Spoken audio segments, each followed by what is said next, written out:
একদিন হজরত মুসা আলাইহিসসালাম আল্লাহর সাথে কথা বলার উদ্দেশ্যে তুর পাহাড়ের দিকে রওনা করলেন। দীর্ঘ পথ অতিক্রম করে তিনি অবশেষে তুর পাহাড়ে এসে উপস্থিত হলেন। তখন আল্লাহ রব্বুল আলামিন গায়েবী আওয়াজের মাধ্যমে হজরত মুসা আলাইহিসসালামের সাথে কথা বলা শুরু করলেন। এই সময়ে হজরত মুসা আলাইহিসসালাম বিনয়ের সাথে আল্লাহকে জিজ্ঞাসা করলেন, হে আল্লাহ, আমি জানতে চাই জান্নাতে আমার সাথে কে থাকবে। আল্লাহ রব্বুল আলামিন বললেন, হে মূসা, বনে ইসরায়েলের মধ্যে একজন কসাই রয়েছে, সেই তোমার জান্নাতের সাথে থাকবে। এই কথা শুনে হযরত মূসা আলাইহিসসালাম বিস্মিত হয়ে বিনয়ের সাথে আরজ করলেন, ইয়া আল্লাহ, আপনি আমাকে নবী করে পৃথিবীতে পাঠিয়েছেন। আমার সাথে তো জান্নাতে কোনো আল্লাহওয়ালা বান্দা, বুজুর্গ বা নেককার ব্যক্তি থাকার কথা। তাহলে কেন একজন সাধারণ কসাই আমার জান্নাতের সঙ্গী হবে? হে মাবুদ, দয়া করে তার ঠিকানা আমাকে দিন। আমি গিয়ে দেখতে চাই সে কি এমন আমল করে যার কারণে সে আমার সাথে জান্নাতে থাকবে। আল্লাহ রাব্বুল আলামিন বললেন, হে মূসা, আজ তুমি বাড়িতে ফিরে যাও, সময় হলে আমি তোমাকে জানাবো। আল্লাহর নির্দেশ শুনে হযরত মূসা আলাইহিসসালাম বাড়িতে ফিরে এলেন। এভাবে কিছুদিন অতিবাহিত হয়ে গেল। একদিন হযরত মূসা আলাইহিসসালাম কোনো এক সফরের উদ্দেশ্যে বাড়ি থেকে বের হলেন। পথে হাঁটতে হাঁটতে তিনি দেখলেন রাস্তার পাশে একজন মহিলা দাঁড়িয়ে কান্না করছেন। মহিলাটি তাকে দেখে এগিয়ে এসে বললেন, হে আল্লাহর নবী মূসা, আপনি কি আজ তুর পাহাড়ে আল্লাহর সাথে কথা বলতে যাচ্ছেন? যদি যান তবে দয়া করে আমার একটি আরজি আল্লাহর কাছে পৌঁছে দিবেন। হযরত মূসা আলাইহিসসালাম বললেন, বলেন, আপনার কি আরজি রয়েছে? মহিলাটি কান্না ভেজা কণ্ঠে বললেন, আমার বিয়ের বহু বছর হয়ে গেছে, কিন্তু আল্লাহ তাআলা এখনো আমাকে কোনো সন্তান দান করেননি। আমি জানতে চাই আমার কি অপরাধ, কি ভুলের কারণে আজও আমি সন্তানের মুখ দেখতে পারলাম না। আপনি আল্লাহর কাছে জিজ্ঞাসা করবেন আমার কোনো গুনাহের কারণে কি এমন হয়েছে? এই কথা শুনে হযরত মূসা আলাইহিসসালাম মমতা ও সহানুভূতির সাথে বললেন, ঠিক আছে, আমি অবশ্যই আল্লাহর কাছে আপনার বিষয়টি জানতে চাইব। এরপর তিনি সফরের পরিকল্পনা পরিবর্তন করে আবার তুর পাহাড়ের দিকে রওনা হলেন। তুর পাহাড়ে পৌঁছে তিনি আল্লাহর সাথে কথা বললেন এবং মহিলার বিষয়টি আল্লাহর দরবারে উপস্থিত করলেন। হে আল্লাহ, পথে এক মহিলা আমাকে বলেছে যে বহু বছর বিয়ের পরও আপনি তাকে সন্তান দান করেননি। সে জানতে চায় তার কি অপরাধ বা কি ভুলের কারণে সে মা হতে পারেনি। তখন আল্লাহ রাব্বুল আলামিন গায়েবী আওয়াজে বললেন, হে মূসা, তুমি তাকে জানিয়ে দাও তার তকদিরে কোনো সন্তান লেখা নেই। আল্লাহ যাকে ইচ্ছা সন্তান দান করেন, আর যার ভাগ্যে লেখা নেই সে সন্তানের মুখ দেখতে পায় না, তার ভাগ্যে সন্তান নেই, তাই সে মা হতে পারবে না। এই কথা শুনে হযরত মূসা আলাইহিসসালাম তুর পাহাড় থেকে ফিরে এলেন। পথে হঠাৎ তার ওই মহিলার কথা মনে পড়ে গেল। তিনি নিজের বাড়িতে না গিয়ে সরাসরি ওই মহিলার বাড়ির দিকে রওনা হলেন। মহিলার বাড়িতে প্রবেশ করে তিনি বললেন, হে মা, আমি আল্লাহর সাথে আপনার বিষয়ে কথা বলেছি। আল্লাহ জানিয়ে দিয়েছেন আপনার ভাগ্যে কোনো সন্তান লেখা নেই, তাই আপনি মা হতে পারবেন না। এই কথা শুনে মহিলাটি জোরে কান্নায় ভেঙে পড়লেন। এরপর হযরত মূসা আলাইহিসসালাম সেখান থেকে চলে আসলেন।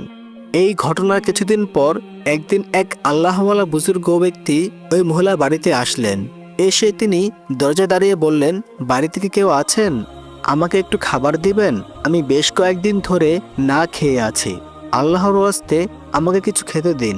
নিশ্চয়ই আল্লাহ রাব্বুল আলামিন আপনার মনের আশা পূর্ণ করবেন। মহিলাটি এই কথা শুনে দরজা খুলে দিলেন এবং বুজুর্গ ফকিরকে ঘরের ভিতরে নিয়ে এলেন। তিনি তাকে সম্মানের সাথে বসালেন এবং 4টি রুটি খেতে দিলেন। ফকির রুটিগুলো খাওয়ার পর মহিলাটি বিনয়ের সাথে বললেন, আপনি তো আল্লাহর নেককার বান্দা ও বুজুর্গ ব্যক্তি, দয়া করে আমার জন্য একটু দোয়া করুন যেন আল্লাহ রাব্বুল আলামিন আমার গর্ভে একটি সন্তান দান করেন। এত বছর হয়ে গেল এখনো তিনি আমাকে কোনো সন্তান দেননি। আপনি যদি আল্লাহর কাছে আমার জন্য দোয়া করেন, হয়তো মহান আল্লাহ আমাকে একটি সন্তান দান করবেন। তখন বুজুর্গ ব্যক্তি আল্লাহর দরবারে আন্তরিকভাবে দোয়া করলেন এবং এরপর সেখান থেকে বিদায় নিলেন। এর কয়েক বছর পর হযরত মূসা আলাইহিসসালাম আবার কোনো এক সফরের উদ্দেশ্যে বের হলেন। পথ চলতে চলতে হঠাৎ তার মনে ওই মহিলার কথা মনে পড়ে গেল। তখন তিনি নিজের গন্তব্য পরিবর্তন করে ওই মহিলার বাড়ির দিকে রওনা হলেন। মহিলার বাড়িতে প্রবেশ করে তিনি এমন কিছু দেখলেন যা দেখে তিনি বিস্মিত হয়ে গেলেন। তিনি দেখলেন ওই মহিলাটি একটি ছোট্ট শিশুকে কোলে নিয়ে আনন্দের সাথে খেলা করছে। মহিলাটি হযরত মুসা আলাইহিসসালামকে দেখে এগিয়ে এসে বললেন, হে আল্লাহর নবী মুসা, আপনি এসেছেন? আপনি তো বলেছিলেন আল্লাহ আমার ভাগ্যে কোনো সন্তান লেখেননি এবং আমি কখনো মা হতে পারবো না, অথচ আল্লাহ রাব্বুল আলামিন আমাকে একটি সন্তান দান করেছেন। এই কথা শুনে হযরত মুসা আলাইহিসসালাম অত্যন্ত অবাক হয়ে গেলেন। তিনি সেখানে আর কোনো কথা না বলে সরাসরি তুর পাহাড়ের দিকে রওনা হলেন। তুর পাহাড়ে পৌঁছে তিনি আল্লাহ রাব্বুল আলামিনকে জিজ্ঞাসা করলেন, হে আল্লাহ, আপনি তো বলেছিলেন ওই মহিলার ভাগ্যে কোনো সন্তান লেখা নেই, তাই সে কখনো মা হতে পারবে না। কিন্তু আজ আমি তার বাড়িতে গিয়ে দেখলাম সে একটি ছোট্ট শিশুর সাথে আনন্দে খেলছে এবং সে বলছে আল্লাহ তাকে সন্তান দান করেছেন। ইয়া রাব্বুল আলামিন, আমি এই বিষয়টি বুঝতে পারছি না, এটা কিভাবে সম্ভব হলো? তখন আল্লাহ রাব্বুল আলামিন গায়েবী আওয়াজের মাধ্যমে বললেন, হে মুসা, যদি তুমি এই প্রশ্নের উত্তর জানতে চাও তবে আমার কাছে মানুষের মাংসের একটি টুকরো নিয়ে আসো, তাহলে তুমি তোমার প্রশ্নের জবাব পেয়ে যাবে। আল্লাহর এই নির্দেশ শুনে হযরত মুসা আলাইহিসসালাম মানুষের মাংসের সংগ্রহের জন্য বের হলেন। তিনি তার কওমের লোকদের কাছে গিয়ে বললেন, হে আমার কওম, আল্লাহ রাব্বুল আলামিনের নির্দেশে আমি এসেছি। আল্লাহ বলেছেন আমি যেন মানুষের মাংসের একটি টুকরা নিয়ে যাই। তোমাদের মধ্যে কি কেউ আছো যে নিজের শরীর থেকে এক টুকরো মাংস কেটে আমাকে দিবে? এই কথা শুনে কওমের সবাই ভয়ে ও বিস্ময়ে অস্বীকৃতি জানিয়ে সেখান থেকে চলে গেলেন। কেউ রাজি হলেন না। এতে হযরত মুসা আলাইহিসসালাম খুবই চিন্তিত ও পেরেশান হয়ে পড়লেন।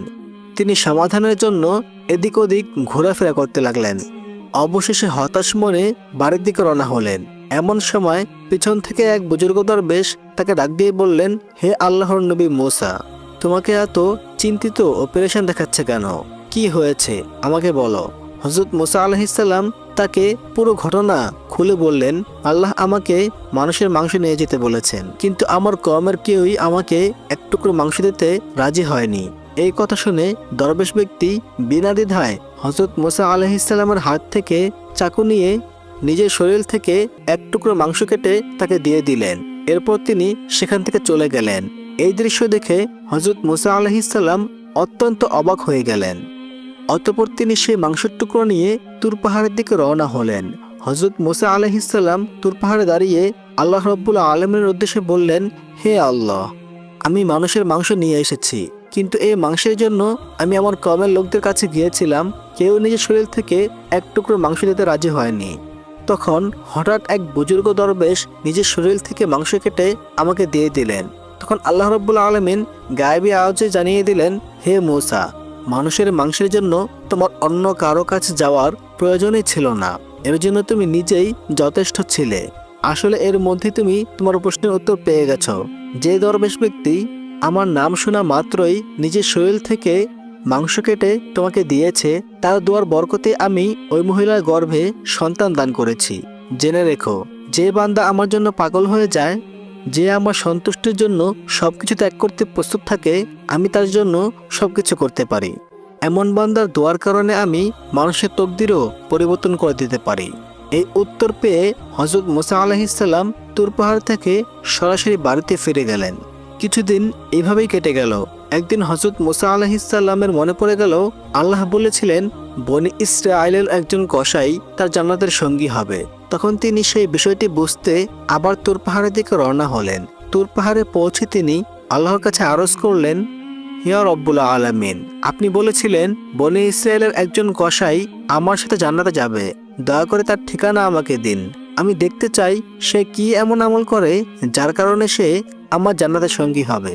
তখন আল্লাহ রাব্বুল আলামিন গায়েবী আওয়াজে সেই কসাইয়ের ঠিকানা জানিয়ে দিলেন। এরপর হযরত মুসা আলাইহিসসালাম তুর পাহাড় থেকে সরাসরি সেই কসাইয়ের দোকানে গেলেন। তিনি দূরে দাঁড়িয়ে লক্ষ্য করলেন কসাই দোকানে বসে মাংস কাটছে এবং ভালো ভালো টুকরোগুলো আলাদা আলাদা একটি পাত্রে রাখছে। কিন্তু এর বাইরে তিনি কসাইয়ের মধ্যে আর কোনো বিশেষ আমল দেখতে পেলেন না। কিছুক্ষণ পর কসাই দোকান বন্ধ করে সেই ভালো মাংসের পাত্রটি নিয়ে বাড়ির দিকে রওনা হলেন। হযরত মুসা আলাইহিসসালাম নিঃশব্দে তার পিছু নিলেন। কসাই বাড়িতে পৌঁছালে তিনি বাড়িটি ভালোভাবে দেখে ফিরে গেলেন। পরদিন হযরত মুসা আলাইহিসসালাম আবার সেই বাড়িতে এলেন এবং দরজা নক করলেন, বাড়িতে কি কেউ আছেন? কিন্তু ভিতর থেকে কোনো সাড়া এলো না। তিনি ভাবলেন হয়তো এই বাড়িতে আর অন্য কেউ থাকে না। তখন তিনি আবার সেই কসাইয়ের দোকানে ফিরে গেলেন। সেদিনও তিনি দূর থেকে লক্ষ্য করলেন কসাই ভালো ভালো মাংসের টুকরোগুলো আলাদা পাত্রে রাখছে। ঠিক তখন এক ক্রেতা দোকানে ছিল। ক্রেতা বলল, ভাই, আমাকে ওই ভালো টুকরোগুলো দিন, আমি আপনাকে অতিরিক্ত দাম দিব। কসাই জবাব দিল, আপনি যতই দাম বেশি দেন না কেন, এই মাংসগুলো আমি বিক্রি করব না, এগুলো আমি বাড়িতে নিয়ে যাব। এই কথা শুনে হযরত মুসা আলাইহিসসালাম মনে মনে ভাবলেন, বাড়িতে তো আর কেউ থাকে না, তাহলে এই ভালো মাংসগুলো কার জন্য? এরপর ক্রেতা অন্য মাংস নিয়ে চলে গেল। কসাই দোকান বন্ধ করে সে ভালো মাংসগুলো হাতে নিয়ে আবার বাড়ির দিকে রওনা হলেন। হযরত মুসা আলাইহিসসালাম আবারও তার পিছনে এলেন। কসাই বাড়িতে এসে দরজা খুলে ভিতরে ঢুকলেন। কিছুক্ষণ পর হযরত মুসা আলাইহিসসালাম দরজার কাছে গিয়ে শব্দ করে বললেন, বাড়িতে কি কেউ আছেন? আমি একজন মুসাফির, বিপদে পড়ে এসেছি, আজকের রাতটা এখানে থাকতে চাই। ভেতর থেকে কসাই বেরিয়ে এসে বলল, আপনাকে তো চিনতে পারছি না। হযরত মুসা আলাইহিসসালাম বললেন, আমি একজন পথিক, আজ রাতটা এখানে থাকবো, কাল সকালে আবার চলে যাব, দয়া করে একটু আশ্রয় দিন। কসাই বলল, ঠিক আছে, ভিতরে আসুন। ঘরে ঢোকার পর কসাই বলল, আপনি একটু বসুন, আমি পাশে ঘরে গিয়ে একটু কাজ সেরে আসছি। কিছুক্ষণ পর হযরত মুসা আলাইহিসসালাম লক্ষ্য করলেন কসাই পাশের ঘরে গিয়ে একটি চুলা জ্বালিয়েছে এবং নিজ হাতে সেই ভালো মাংসের টুকরোগুলো রান্না করছে। তিনি আরও দেখলেন রান্না শেষ হলে কসাই এক বৃদ্ধ মহিলাকে কোলে করে বসিয়েছে এবং নিজের হাতে রান্না করা মাংস তার মুখে তুলে খাইয়ে দিচ্ছে, ঠিক যেমন একজন মা তার ছোট শিশুকে আদর করে খাইয়ে দেন। কিছুক্ষণ পর কসাই কিছু রুটি ও মাংস নিয়ে হযরত মুসা আলাইহিসসালামের কাছে এলেন এবং বললেন, ভাই, আপনি এই রুটি ও মাংসগুলো খান, আমার একটু বিশেষ কাজ ছিল, তাই আপনার জন্য খাবার দিতে দেরি হয়ে গেল। তখন হযরত মুসা আলাইহিসসালাম বললেন, ভাই, আমি খাবার পরে খাবো, আগে আমার একটি প্রশ্নের উত্তর দেন, যে বৃদ্ধ মহিলাকে আপনি কোলে করে বসে খাওয়ালেন তিনি কে? কসাই বিনয়ের সাথে জবাব দিলেন, ভাই, তিনি আমার দুঃখিনী মা। এই দুনিয়ায় আমার মা ছাড়া আমার আর কেউ নেই, আর আমার মারও আমি ছাড়া আর কেউ নেই। এই বলে কসাই পাশে ঘরে চলে গেল। কিছুক্ষণ পর হযরত মুসা আলাইহিসসালাম দেখলেন সেই বৃদ্ধ মা ঘরের ভিতরে বসে আল্লাহর দরবারে দুই হাত তুলে দোয়া করছেন, হে রব্বুল আলামিন, এই দুনিয়ায় আমার ছেলে ছাড়া আমার আর কেউ নেই। হে মাবুদ, আমার ছেলে প্রতিদিন দোকান থেকে ভালো ভালো মাংসের টুকরোগুলো আমার জন্য নিয়ে আসে এবং নিজে রান্না করে নিজের হাতে আমাকে খাইয়ে দেয়। হে আল্লাহ, আমি আমার সন্তানের প্রতি সন্তুষ্ট, তুমিও তার প্রতি সন্তুষ্ট থেকো। হে আল্লাহ, আমি মা হয়ে তোমার দরবারে হাত তুলে দোয়া করছি, এই বনে ইসরায়েলের সবচেয়ে বড় পয়গম্বর হযরত মুসা আলাইহিসসালামের সাথে তুমি আমার ছেলেকে জান্নাতে একত্র করো। এই দৃশ্য দেখে হযরত মুসা আলাইহিসসালাম অত্যন্ত বিস্মিত হলেন। পরদিন তিনি তুর পাহাড়ের দিকে রওনা হলেন। তুর পাহাড়ে পৌঁছে তিনি আল্লাহ রব্বুল আলামিনকে বললেন, হে রব্বুল আলামিন, আমি ওই কসাইয়ের তেমন কোনো বড় আমল দেখতে পাইনি, তবে একটি আমল দেখেছি, সে অত্যন্ত মা ভক্ত, সে তার মাকে অত্যন্ত সম্মান ও শ্রদ্ধা করে, তার খেদমত করে, তাকে খাইয়ে দেয় এবং প্রতিদিন নিজ হাতে রান্না করে খাওয়ায়। তখন আল্লাহ রব্বুল আলামিন গায়েবী আওয়াজে বললেন, হে মুসা, এই বৃদ্ধ মা তার সন্তানের প্রতি সন্তুষ্ট, তার সন্তান তাকে ভালোবাসে, শ্রদ্ধা করে এবং তার খেদমত করে। আর এই মা প্রতিদিন আমার দরবারে দুই হাত তুলে দোয়া করে বলে, হে আল্লাহ, আমার ছেলেকে মুসা নবীর সাথে জান্নাতে থাকার ব্যবস্থা করে দাও। হে মুসা, জেনে রেখো, আমি দুনিয়ায় সবকিছু ফিরিয়ে দিতে পারি, কিন্তু মায়ের দোয়া কখনো ফিরিয়ে দেই না। আমি এই বৃদ্ধ মায়ের দোয়া কবুল করেছি, আর এর জন্য এই কসাই তোমার সাথে জান্নাতে থাকবে। এইভাবেই সময় অতিবাহিত হতে লাগলো। ইতিমধ্যে হযরত মুসা আলাইহিসসালাম আল্লাহর দেওয়া সমস্ত দায়িত্ব যথাযথভাবে পালন করেছেন। এখন তার বিশ্রামের পালা। তার বয়সও অনেক হয়ে গিয়েছে। তিনি অতীতের ঘটনা মনে মনে ভাবছিলেন। হঠাৎ একদিন হযরত আজরাইল আলাইহিসসালাম হযরত মুসা আলাইহিসসালামের সামনে এসে দাঁড়ালেন। আজরাইল আলাইহিসসালামকে দেখে হযরত মুসা আলাইহিসসালাম বললেন, হে আজরাইল, তুমি কি আমার রূহ কবজ করতে এসেছো? আজরাইল আলাইহিসসালাম বললেন, হ্যাঁ, আমি আল্লাহর আদেশে আপনার রূহ কবজ করতে এসেছি। তখন হযরত মুসা আলাইহিসসালাম বললেন, হে আজরাইল, তুমি কি সেই মুখ দিয়ে আমার রূহ কবজ করবে যে মুখ দিয়ে আমি আল্লাহ রাব্বুল আলামিনের সাথে কথা বলেছি? হযরত আজরাইল আলাইহিসসালাম বললেন, তাহলে আমি আপনার চোখ দিয়ে রূহ কবজ করব। হযরত মুসা আলাইহিসসালাম বললেন, কোন চোখ দিয়ে? যে চোখ দিয়ে আমি আল্লাহর নূরের তাজাল্লি দেখছি সেই চোখ দিয়ে? তখন আজরাইল আলাইহিসসালাম বললেন, তাহলে আমি আপনার নাক দিয়ে রূহ কবজ করব। হযরত মুসা আলাইহিসসালাম বললেন, এই নাক দিয়ে, যে নাক দিয়ে আমি জান্নাতের সুঘ্রাণ অনুভব করছি। এবার হযরত আজরাইল আলাইহিসসালাম বললেন, আমি আর এত কথা শুনতে চাই না। আমার যেদিক দিয়ে ইচ্ছে সেদিক দিয়ে আমি আপনার রূহ কবজ করব। এই কথা শুনে হযরত মুসা আলাইহিসসালাম অত্যন্ত রাগান্বিত হয়ে হঠাৎ করেই আজরাইল আলাইহিসসালামকে একটি থাপ্পড় মেরে দিলেন। সাথে সাথে আজরাইল আলাইহিসসালামের একটি চোখ বেরিয়ে গেল। অতঃপর হযরত আজরাইল আলাইহিসসালাম আল্লাহ রাব্বুল আলামিনের কাছে ফিরে এসে সমস্ত ঘটনা বর্ণনা করলেন। আল্লাহ তাআলা সঙ্গে সঙ্গে তার চোখ ঠিক করে দিয়ে বললেন, হে আজরাইল, আমার নবীদের মধ্যে মুসা একটু বেশি রাগী, তোমাকে আর তার কাছে যেতে হবে না। মুসার বিষয়টি আমি নিজেই দেখব। কিছুদিন পর আল্লাহ রাব্বুল আলামিন ওহীর মাধ্যমে হযরত মুসা আলাইহিসসালামকে জানিয়ে দিলেন, হে মুসা, তুমি যদি একটি ভেড়ার পশুময় সমান সংখ্যক বছর হায়াত চাও, আমি সেই পরিমাণ হায়াত তোমাকে দান করব। তুমি যতদিন পৃথিবীতে থাকতে চাও আমি ততদিন তোমাকে রাখব। এই কথা শুনে হযরত মুসা আলাইহিসসালাম বললেন, হে আল্লাহ, তারপরেও তো আমাকে একদিন মৃত্যু স্বাদ গ্রহণ করতেই হবে। তাহলে এতদিন এই পৃথিবীতে থেকে কি লাভ? হে আল্লাহ, আমি দুনিয়ায় আর থাকতে চাই না, আমি আপনার সান্নিধ্য চাই। আপনি আমার নির্ধারিত সময় শেষ হলে আমাকে আপনার কাছে নিয়ে যান। তবে হে রব্বুল আলামিন, মৃত্যুর আগে আমার শেষ একটি অনুরোধ, আমাকে আরেকবার তুর পাহাড়ে নিয়ে যান, যেন আমি আবার আপনার সাথে কথা বলতে পারি। আল্লাহ রাব্বুল আলামিন তাকে তুর পাহাড় যাওয়ার অনুমতি দিলেন। হযরত মুসা আলাইহিসসালাম তুর পাহাড়ে গিয়ে আল্লাহর নূরের তাজাল্লি প্রত্যক্ষ করলেন এবং দোয়া করলেন, হে আল্লাহ, আমার কওমের ওপর গজব নাজিল করিয়েন না, তাদের আপনার রহমতের ছায়া আশ্রয় দিয়েন, তাদের রিজিকের ব্যবস্থা করে দিয়েন এবং অনাহারে মৃত্যুর হাত থেকে রক্ষা করুন।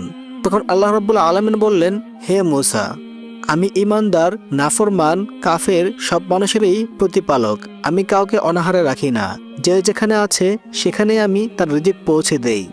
এরপর আল্লাহ তাআলা বললেন, হে মুসা, তোমার লাঠি দিয়ে পাহাড়ে একটি আঘাত করো। মুসা আলাইহিসসালাম আঘাত করতেই পাহাড়ের পাশ দিয়ে একটি নদী বয়ে গেল। আল্লাহ তাআলা আবার বললেন, হে মুসা, এবার নদীর উপর আঘাত করো। তিনি আঘাত করতেই নদীর উপর দিয়ে একটি পাথর ভেসে যেতে লাগলো। আল্লাহ তাআলা আবার বললেন, হে মুসা, এবার সেই পাথরের উপর আঘাত করো। মুসা আলাইহিসসালাম আঘাত করতেই পাথরটি ফেটে গেল এবং ভিতর থেকে একটি পিঁপড়া বেরিয়ে এলো, যার মুখে ছিল এক টুকরো কাঁচা ঘাস। এই দৃশ্য দেখে হযরত মুসা আলাইহিসসালাম সিজদায় লুটিয়ে পড়লেন। কিছুক্ষণ পর তিনি উঠে আল্লাহকে সালাম জানিয়ে তুর পাহাড় থেকে নেমে এলেন। পথে তিনি দেখতে পেলেন কয়েকজন লোক একটি নির্জন স্থানে কবর খুঁড়ছে। তিনি জিজ্ঞাসা করলেন, ভাইরা, তোমরা কার জন্য কবর খুঁড়ছো? তারা বলল, হে আল্লাহর নবী মুসা, আমরা আপনার মতো একজন মহান ব্যক্তির কবর খুঁড়ছি, যারা আপনিও এই সওয়াবের কাজে আমাদের সাথে শরীক হতে পারেন। হযরত মুসা আলাইহিসসালাম তাদের সাথে কবর খোঁড়ার কাজে সাহায্য করলেন। এরপর একজন বলল, হে আল্লাহর নবী, যার জন্য কবর খোঁড়া হচ্ছে সে আপনার মতোই একজন, আপনি চাইলে একবার ভিতরে শুয়ে মাপটা দেখে নিতে পারেন। হযরত মুসা আলাইহিসসালাম কবরে শুয়ে পড়লেন এবং দোয়া করলেন, হে আল্লাহ, এই জায়গাটি কতই না নিঃশব্দ ও শান্ত, এই জায়গাটিকে আমার জন্য কবুল করে নিন। সাথে সাথে তার দোয়া কবুল হলো। তখন এক ফেরেশতা এসে তাকে একটি আপেল দিলেন। তিনি বিসমিল্লাহ বলে আপেলটি খেতে শুরু করলেন, আর তখনই তার রূহ কবজ হয়ে গেল। এরপর ফেরেশতা তাকে কবর থেকে উঠিয়ে গোসল করালেন, জানাজা পড়ালেন এবং পুনরায় সেই কবরে দাফন করে দিলেন। সুবহানাল্লাহ।